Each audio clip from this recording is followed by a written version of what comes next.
નમસ્કાર વિદ્યાર્થી મિત્રો તેમજ અધ્યાપક મિત્રો. SYBAના ઇતિહાસ વિષયના સેમેસ્ટર 3માં પેપર નંબર 6 સમગ્ર પેપર મોટે ભાગે આધુનિક ભારતના ઇતિહાસ સાથે સંકળાયેલું છે.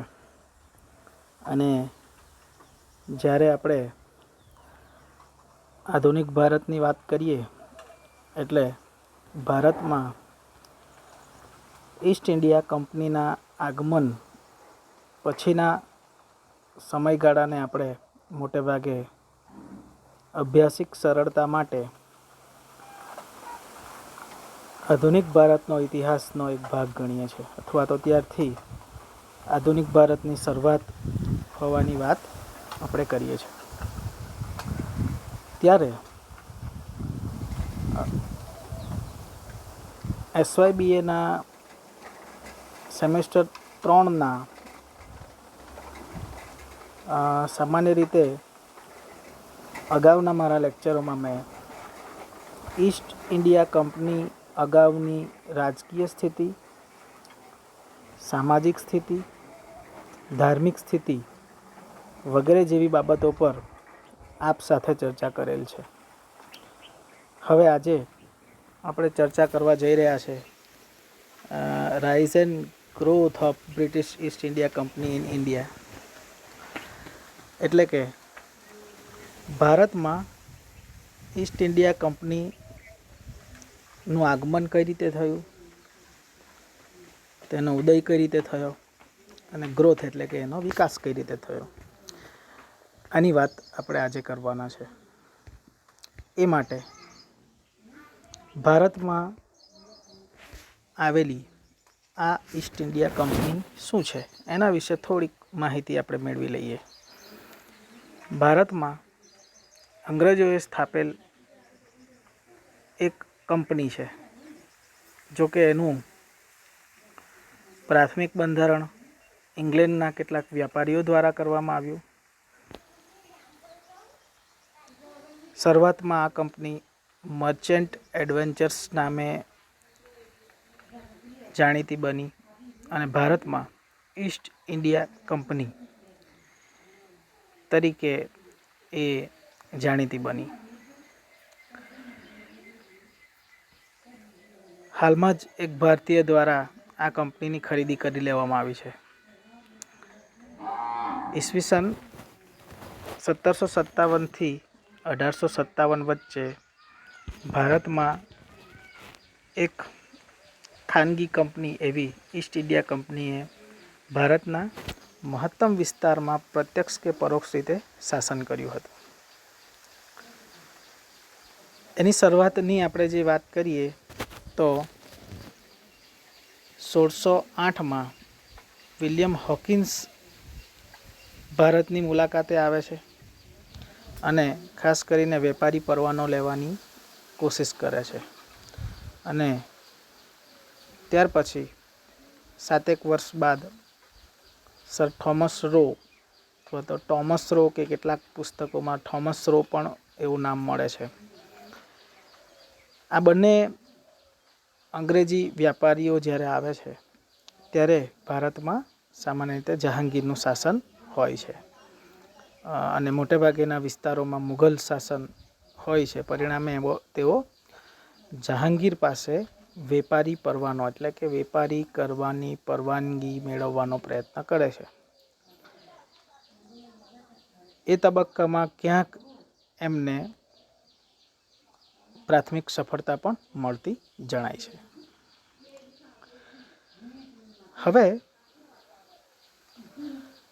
સમગ્ર બાબતની જ્યારે આપણે વાત કરીએ કે ભારતમાં ઈસ્ટ ઇન્ડિયા કંપનીના આગમન પાછળના મૂળભૂત કારણોની જ્યારે ચર્ચા કરવા આપણે જઈ રહ્યા છે ત્યારે કેટલીક બાબતો જે આ સ્લાઇડમાં નથી પરંતુ ઘણી ઉપયોગી છે અને પરીક્ષાના કન્સેપ્ટથી પણ તમે એ બાબતને સારી રીતે લખી શકો. અથવા તો લખવા જેવી છે. સૌથી અગત્યની બાબત છે જે FIBAમાં ઘણા બધા વિદ્યાર્થીઓ ભણ્યા હશે એ છે યુરોપમાં રનેસાંસ અથવા તો નવ જાગૃતિકાળ અથવા તો ધાર્મિક સુધારણા આંદોલન. 13મી-14મી સદી દરમિયાન યુરોપમાં આવેલી સામાજિક ધાર્મિક જાગૃતિએ લોકોમાં એક સામાન્ય કરતાં એમ કહી શકાય કે અસામાન્ય સ્વતંત્રતા જન્માવી. આ પહેલાંના મધ્યયુગીન સમયમાં ઘણી બધી બાબતો પર બાધ્યતા હતી, ખાસ કરીને સર્જન ક્ષમતાઓ પર. તત્કાલીન સત્તાઓ વિરુદ્ધ ના લખી શકાય, એમના વિરુદ્ધ પેઇન્ટિંગ્સ ના થઈ શકે, એમના વિરુદ્ધ બોલી ના શકાય, એમના માટે ક્રૂર સજાઓ હતી. 13મી અને 14મી સદી પછી આ તમામ સાંસ્કૃતિક અને ધાર્મિક અને સામાજિક આમ તમામ ક્ષેત્રમાં યુરોપની અંદર નવજાગૃતિ આવી અથવા તો ધાર્મિક અને સામાજિક સુધારણા આંદોલન થયા. સામાન્ય રીતે એવું જોવામાં આવ્યું છે, ભારતના કિસ્સામાં જ્યારે આપણે વાત કરીએ કે 18મી ને 19મી સદીમાં ભારતમાં સામાજિક ધાર્મિક સુધારણા આંદોલનો થયા અને 20મી સદીના અંત સુધીમાં ભારતમાં જબરદસ્ત આર્થિક પ્રવૃત્તિઓની શરૂઆત થઈ. એ જ કિસ્સામાં આપ જોઈ શકો કે 14મી-15મી સદીના અંત સુધી જે યુરોપમાં સામાજિક ધાર્મિક સુધારણા આંદોલનો થયા એના કારણે જે સામાજિક ચેતના આવી એ આર્થિક પ્રગતિઓ તરફ વળી અને આર્થિક પ્રગતિને વધારે ફોર્સ આપનાર જે બીજો જે અગત્યનો મુદ્દો છે એ ઇન્ડસ્ટ્રીયલ રેવોલ્યુશન છે. ઇન્ડસ્ટ્રીયલ રેવોલ્યુશન એટલે કે ઔદ્યોગિક ક્રાંતિ. હવે ઔદ્યોગિક ક્રાંતિ શું છે? તો ઔદ્યોગિક ક્રાંતિનો સામાન્ય અર્થ આપણે જોઈએ તો ઘરગથ્થુ ઉત્પાદનની સામે યાંત્રિક સાધનો દ્વારા ઉત્પાદન. ઉદ્યોગો દ્વારા જ્યારે ઉત્પાદનની શરૂઆત થઈ એ અને ઈસ્ટ ઇન્ડિયા કંપનીનું ભારતમાં આગમન, આ બંનેને બહુ જ ગાઢ સંબંધ છે અને એ જ વાત અહીં આપણે થોડીક સમજી લેવાની જરૂર છે. ઇંગ્લેન્ડની અંદર સામાજિક જાગૃતિ પછી ધીમે ધીમે આર્થિક જાગૃતિની શરૂઆત થઈ. એને માટે ઇંગ્લેન્ડ એક એવું સંસ્થાન હતું, આપણે આગળ નકશામાં પણ જોઈશું, જેની મોટે ભાગેના વિસ્તાર એટલે કે ચારે બાજુ એમ જોવા જઈએ તો દરિયો છે. બીજી બાજુ ઇંગ્લેન્ડ એક સમાંતર મેદાની વિસ્તાર ધરાવે છે મોટો. પરિણામે ખેતીલાયક વિસ્તાર ત્યાં વધારે હતો, કારણ કે કોઈ પણ ઉદ્યોગો સ્થાપવા માટે રો મટીરિયલની જરૂર પડે. રો મટીરિયલ સિવાય લગભગ કોઈ મોટે ભાગેના ઉદ્યોગો એટલા સફળ થતા નથી, ક્યાંક ને ક્યાંક રો મટીરિયલની જરૂર પડે. તો આ એક અગત્યની વસ્તુ હતી. ત્રીજી વસ્તુ, ધાર્મિક અને સામાજિક સ્વતંત્રતાને કારણે લોકોમાં શોધખોળ કરવાની એક ક્ષમતા ઊભી થઈ.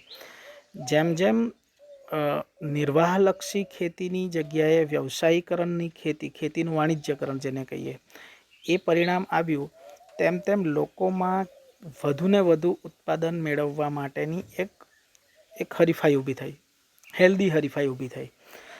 પરિણામે યુરોપમાં એક એવું વાતાવરણ ઊભું થયું કે જે ઉદ્યોગોના જબરદસ્ત વિકાસ તરફ આગળ વધ્યું.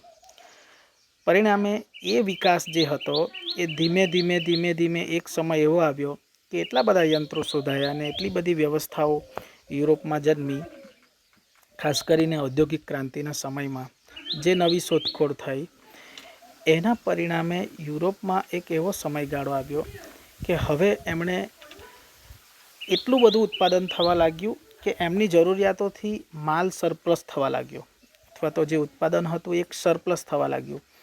એ પછી કાપડને લગતું હોય, લોખંડને લગતું હોય, દરેક બાબતમાં એમને જબરદસ્ત પેદાશો થવા લાગી. પરિણામે હવે એમની પાસે બે મુખ્ય જરૂરિયાતો ઊભી થઈ.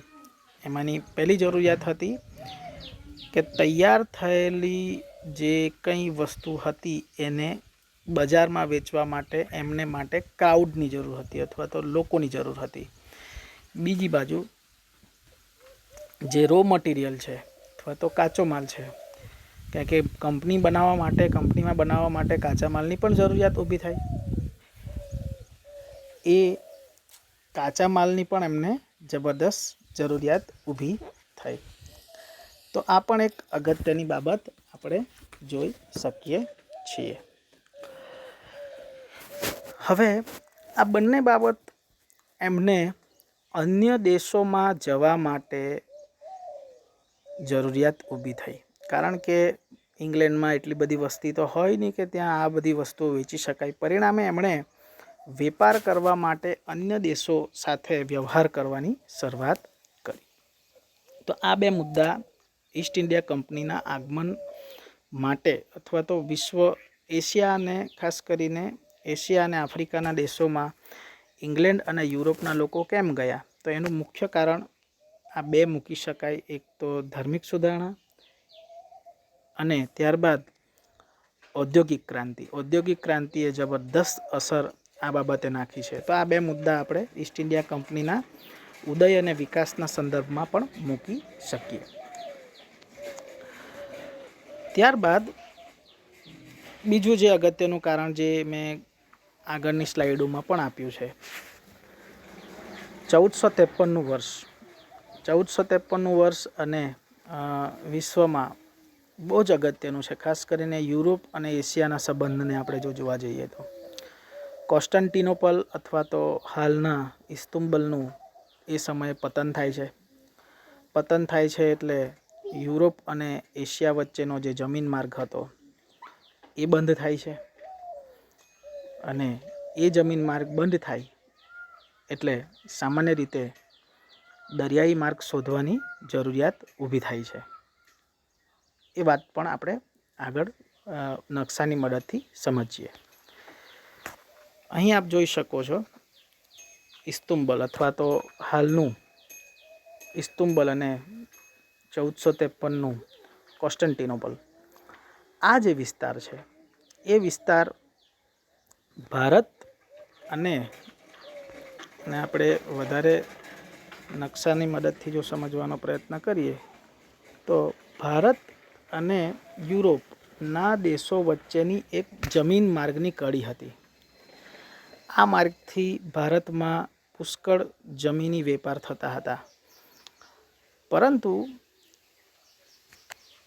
1453માં કોન્સ્ટન્ટિનોપલનું પતન થતાં અહીંથી માર્ગ બંધ થાય છે. પરિણામે યુરોપિયન દેશને તત્કાલીન ભારતમાં બનતી વસ્તુઓ અને એની જરૂરિયાત વગર ચાલે એમ હતું નહીં. પરિણામે એમણે નવા દરિયાઈ માર્ગ શોધવાની જરૂરિયાત ઊભી થઈ અથવા તો નવો વેપારી માર્ગ શોધવાની જરૂરિયાત ઊભી થઈ.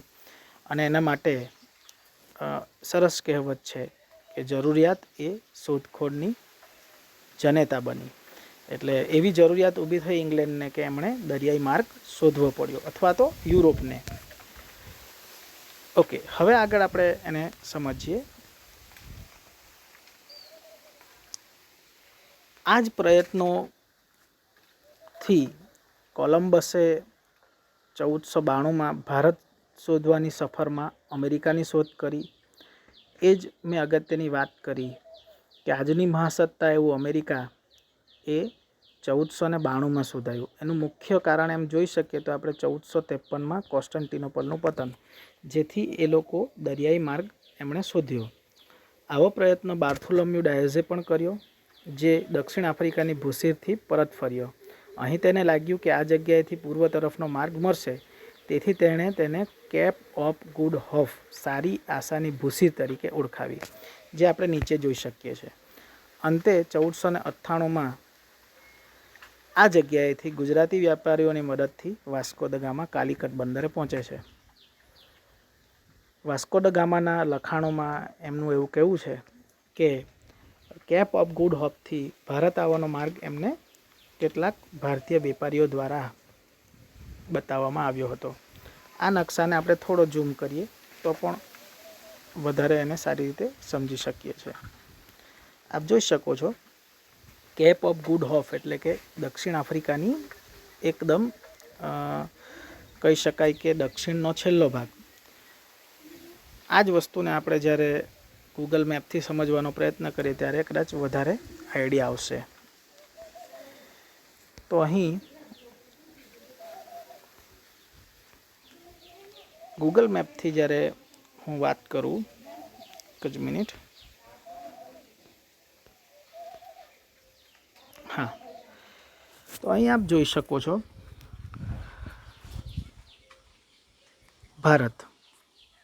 ભારતનો જે વિસ્તાર છે આ આપ જોઈ શકો છો. એને જ્યારે આપણે ઝૂમ આઉટ કરીએ એટલે પાકિસ્તાન, અફઘાનિસ્તાન, તજકિસ્તાન, ઈરાન, તર્કી આમ કરતાં કરતાં જ્યારે આપણે જઈએ છીએ ઉપર, ત્યારે આ જે આખો વિસ્તાર છે સમગ્ર, એ વિસ્તારને આપણે યુરોપ તરીકે મોટે ભાગે ઓળખીએ છીએ. અને યુરોપના ભાગમાં પણ આપણે વાત કરીએ, જેની આપણે વાત કરી રહ્યા છે, જે અગત્યના જે દેશો છે આપણા માટે, એ છે પોર્ટુગલ, ફ્રાન્સ અને યુનાઇટેડ કિંગડમ એટલે કે ઇંગ્લેન્ડ. હવે અહીં આ નકશામાં આપ જુઓ, આ જગ્યા પર ઇંગ્લેન્ડ છે. ઓકે, 3 જે દેશ જે સારામાં સારું નૌકાનું અથવા તો દરિયા કિનારે જેમણે એવી પ્રભાવશાળી કામગીરી કરી, એમાં શરૂઆત કર્યું પોર્ટુગલના નાવિકોએ. એમાં બાર્થોલોમ્યો ડાયઝ, વાસ્કો દ ગામા અગત્યના છે. કોલંબસને પણ આપણે અગત્યના કહી શકીએ. તો આ 3 દેશોને આપ જોઈ શકો કે પોર્ટુગલ, ફ્રેન્ચો અને અંગ્રેજો આ સફળ નાવિકો કેમ બની શક્યા? કારણ કે એમની આજુબાજુ પુષ્કળ દરિયો હતો. એ જ વસ્તુ પ્રાચીન વિશ્વમાં ગ્રીકની બાબતમાં બન્યું હતું. જોકે ગ્રીકનો આપણે અલગથી ટોપિકનો અભ્યાસ કર્યો છે ગ્રીસ જિયોગ્રાફીમાં.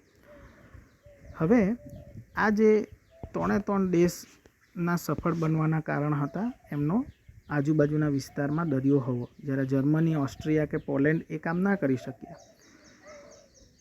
કોલંબસની જે આપણે વાત કરી કે કોલંબસ જ્યારે ભારત આવવા માટે નીકળ્યો, એ સમયમાં એ પોર્ટુગલથી નીકળે છે અને સામે આ બાજુ અમેરિકાની શોધ કરે છે.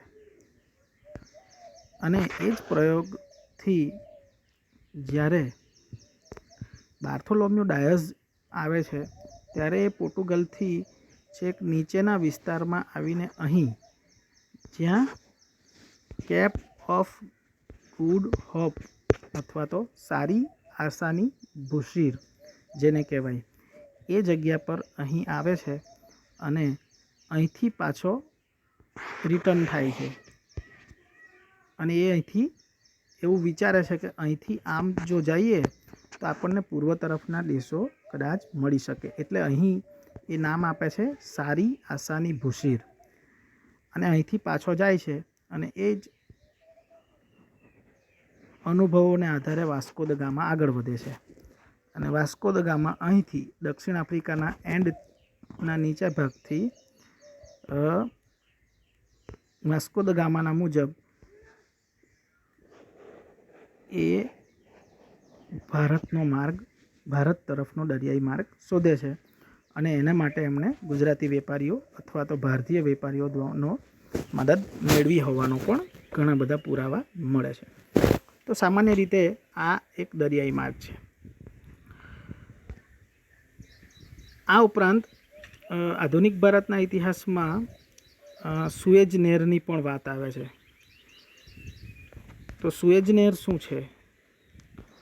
તો આપ જોઈ શકો છો કે આ આખા દક્ષિણ આફ્રિકાને ક્રોસ કરવા સિવાય એક બીજો માર્ગ હતો ભૂમધ્ય મહાસાગરથી ઇજિપ્ત પાસે આવવું, ઇજિપ્તથી પછી પાછું નૌકાના માર્ગે અહીં ભારત તરફ આવવું.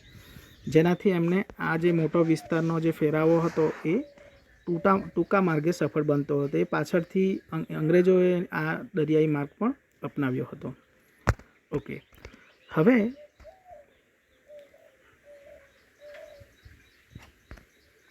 આ જે વાત હતી એ નકશાળા દ્વારા આપણે અંગ્રેજો ભારતમાં અથવા તો પોર્ટુગીઝો આવ્યા, પછી પોર્ટુગલના લોકોની સફળતા જોઈને અંગ્રેજો અને ફ્રેન્ચો આવ્યા. પણ એ સફળતાઓ કરતાં યુરોપમાં તત્કાલીન સ્થિતિ એવી હતી કે એ લોકો જબરદસ્ત રીતે ઉત્પાદન કરી રહ્યા હતા. પરિણામે એમણે બજારની જરૂરિયાત હતી ને એક અગત્યનું બજાર હતું આફ્રિકા અને બીજું અગત્યનું બજાર હતું એશિયા. એટલે આ વિસ્તારોમાં એમણે આવવું પડે એવી સ્થિતિ હતી. કારણ કે અમેરિકા નવો દેશ શોધાયો હતો અને ત્યાં પણ એટલું મોટું કંઈ બજાર હતું નહીં. પરિણામે એમણે તે સમયે એશિયા અને આફ્રિકા પાસે જ નિર્ભર રહેવું પડતું હતું પોતાના ઉત્પાદનના માલો વેચવા માટે. ફરીથી આપણે સ્લાઇડો તરફ જઈએ.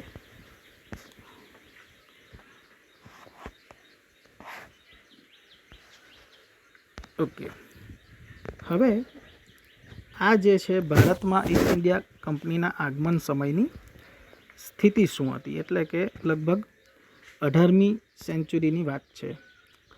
અહીં આપણે જોઈએ તો જે શરૂઆતમાં પોર્ટુગીઝો આવ્યા, પોર્ટુગીઝે મોટેભાગે આ વિસ્તારમાં પોતાની પકડ જમાવી, એટલે કે દીવ દમણ ને ગોવા જેને આપણે કહીએ છીએ. જ્યારે ફ્રેન્ચોએ આ વિસ્તારમાં પોતાની પકડ જમાવી, એટલે કે આજે પણ પોંડિચેરીમાં આપણે જઈએ તો ત્યાં ફ્રેન્ચ કોલોની આપણને જોવા મળે છે. અને અંગ્રેજો અને ફ્રેન્ચો વચ્ચે જે કર્ણાટક વિગ્રહો થયા એ પણ અગત્યના છે. એ આપણે યુરોપીય પ્રજાની સ્પર્ધાના ટોપિકમાં લઈશું. પરિણામે બ્રિટિશરો માટે માત્ર એક જ માર્ગ ખુલ્લો હતો જ્યાંથી ભારતમાં દાખલ થઈ શકાય, અને એ હતો કલકત્તાવાળો માર્ગ. પરિણામે અહીંયા આપ જોઈ શકો છો કે નકશામાં બ્રિટિશ એવું લખાણ આપ જોઈ શકો છો. એ જ સમયગાળામાં આપ જુઓ છો તો મુઘલ એ નામ માત્રની સત્તા બની ગઈ હતી, અને તે સમયની અગત્યની પ્રજા એમ કહી શકાય તો એ મરાઠા હતી. સમગ્ર મધ્ય ભારતમાં મરાઠાઓનું શાસન આપ જોઈ શકો છો. મૈસૂરમાં હૈદર અલી અને ત્યારબાદ એમના સુપુત્ર ટીપુ સુલતાનનું શાસન, હૈદરાબાદમાં નિઝામનું શાસન જે આઝાદીના સમય સુધી રહ્યું, શીખોનું કેટલુંક શાસન, મુઘલોનું કેટલુંક શાસન, કેટલોક વિસ્તાર રજપૂતાનાનો હતો. તો આપ જોઈ શકો છો કે 18મી સદીની સ્થિતિ સુધીમાં ભારતમાં કોઈ એક કેન્દ્રીકૃત એવો રાજા નહોતો.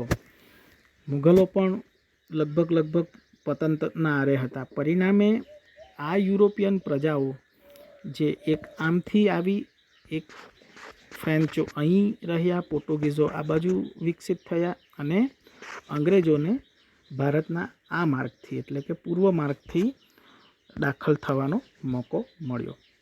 તો આ એ સમયની મોટેભાગેની સ્થિતિ આપ જોઈ શકો છો.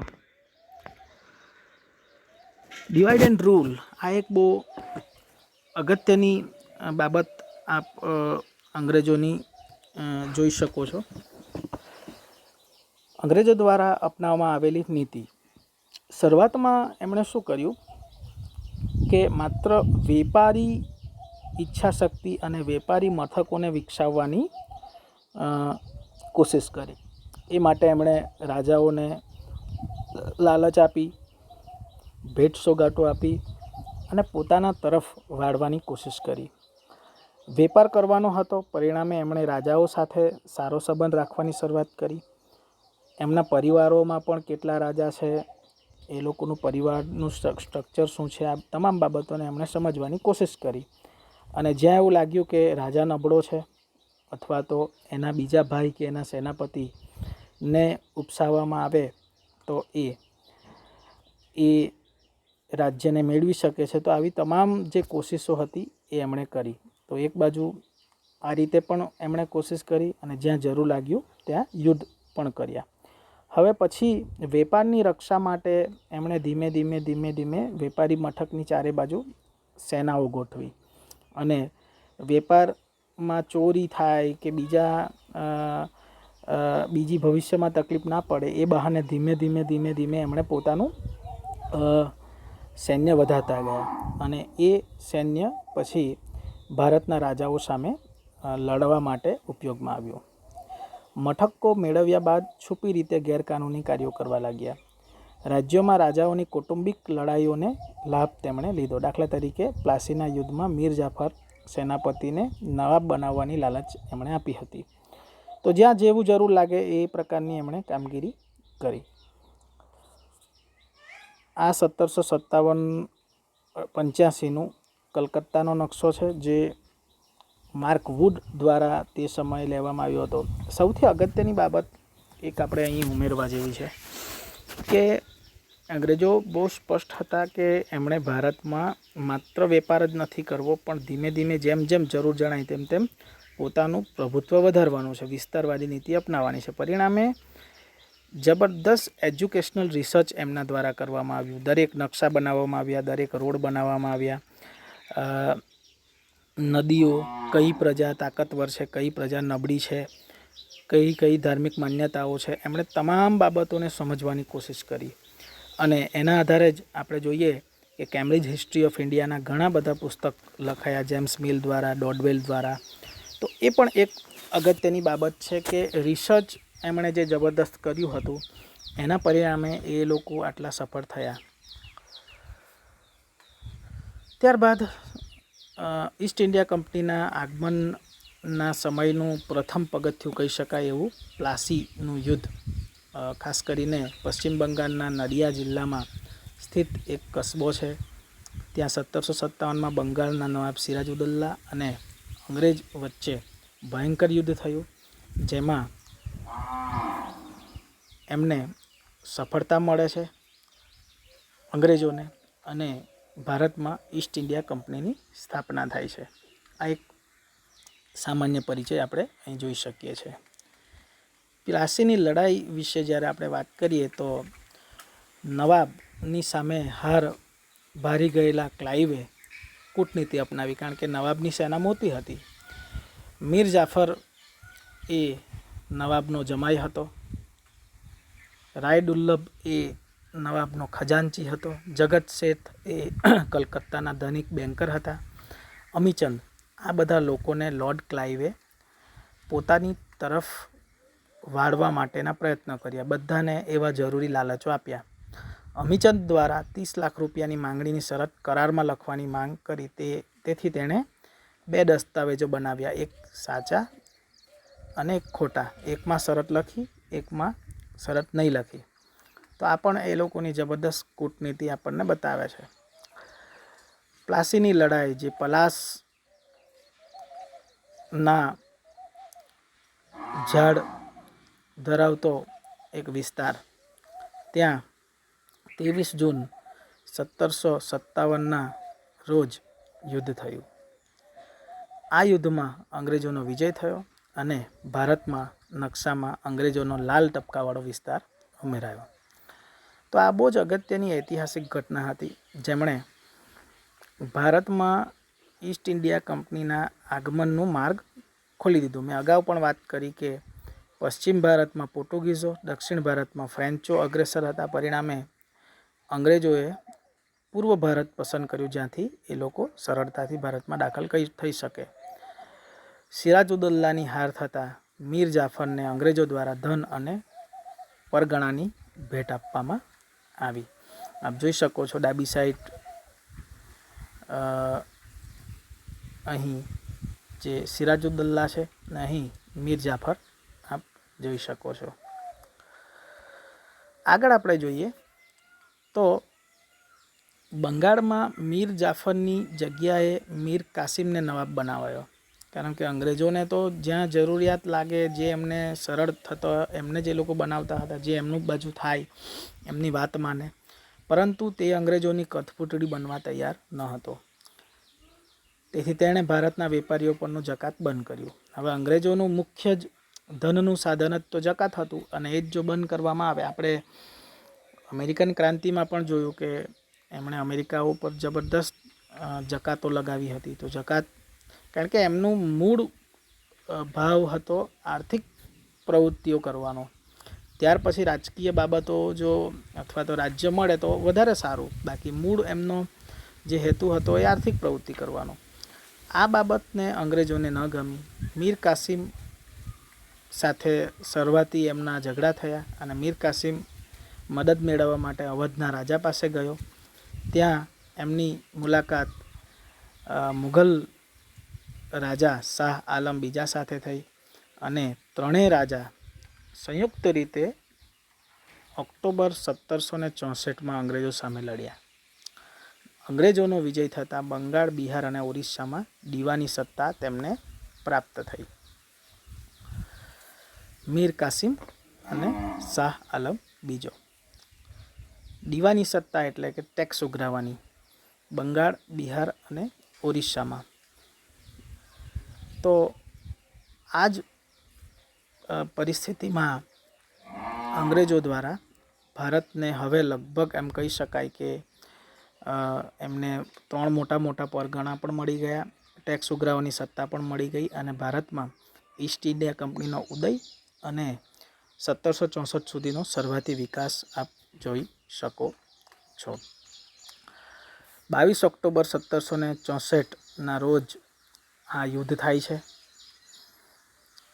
બક્સર નગરની આસપાસ આપ જોઈ શકો છો. બિહારમાં બક્સર અને પ્લાસી આપ બંને વિસ્તાર જોઈ શકો છો. વેસ્ટ બેંગલમાં પ્લાસી અને બિહારમાં બક્સર.